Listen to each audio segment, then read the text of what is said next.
We recently introduced you to a local mother who is on a mission to make the world a safer place for her autistic son. She's committed to move mountains and has gained the support of State Representative Kathy Landing to help pass a bill that could help first responders identify autistic people before an interaction or encounter. Representative Landing, thank you so much for joining us today. Well, it's my pleasure, Layla, and thank you so much for letting me speak to your viewers today on this subject. There are so many issues that face our society today that do have an impact and are impacted by autism. And not just autism, but neurodivergent issues across the board, which involves a number of other things that parents and families deal with, and individuals. And one of them, and probably one of the most critical, is the encounter anytime it has to happen or needs to happen with police or first responders. So what happened is Councilman Carl Ritchie of Mount Pleasant, who knows me well, he was our chief of police when I was on town council, contacted me and said, I have a lady I'd like you to meet, and we need to sit down and talk about something really important. So we made an appointment as soon as possible, met at town hall, and that's when I met Layla and heard all about her son, Rio. Yes, that's right. Yeah, Layla Luna, she's the founder of Just Be, and it's a wonderful organization that is dedicated to help furthering educate the public, first responders, about autism. And now she's taking it to the next level by working hand in hand with you.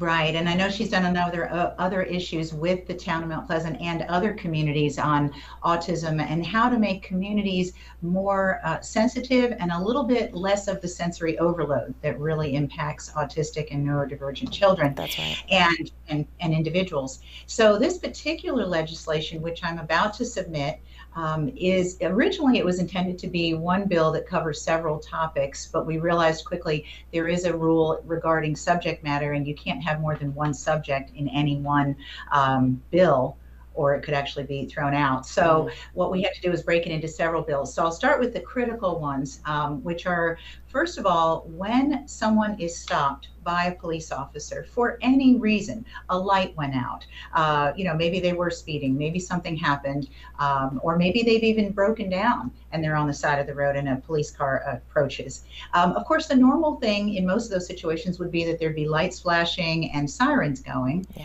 And unfortunately, this causes a tremendous sensory overload for anyone who's autistic in most cases, or in many cases.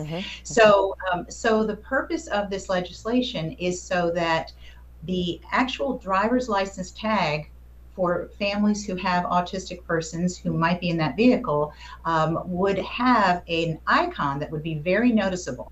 Layla has been so great because her Just Be program, which is actually a bee, you might even have the logo, is very noticeable because obviously it's black and yellow, it's very bright, and it's one that's already been very accepted by the autistic community. Yeah, it's very distinctive. As opposed to some other ones that somehow make it look, not as positive. This is a very positive thing as well as being very noticeable.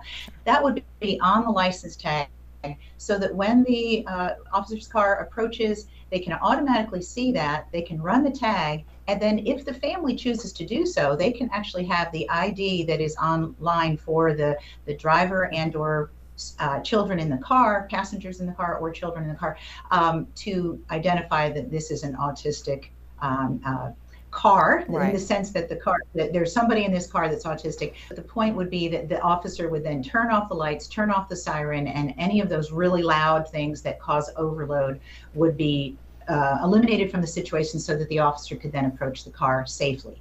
And it is safer for the officer as well as for the family, whoever's driving, and any passengers. Of course. And this is going to ease the whole experience for the person who is autistic in that car potentially, because things can get out of hand. And Layla has described her son Rio. He can get very physical when he's under a lot of stress. And so this could create a very dangerous situation if the responding officer is not privy to that information, doesn't know what he's walking into. Now, how long do you think it's going to take for this bill to get through legislation and actually get passed? So as far as how long it will take, well, bills can take a very long time. The good news here is that not only do we have Representative Mark Smith, who also met with Layla, and myself. He is the chair of the medical subcommittee under the Medical, Military, and Municipal Committee, and I'm on the Motor Vehicle Committee. So, and motor vehicle is where this will start. But there are several other bills associated with it that if we need the medical committee involved, Mark will help. So with the two of us working on this together, yes, Representative Mark Smith. Yes, Representative Kathy Landing, thank you so much for sharing that with us and for coming on to help our audience better understand the work that you're trying to do up in the Capitol. And for anybody who's interested in following along, they can certainly do so. We'll try to get that information up on the screen. But again, thank you for helping to champion these efforts, and we'll definitely want to check in with you as the bill progresses in this next session. Thank you again for joining us. Okay, thank you. Thank you. We're back in 2 minutes.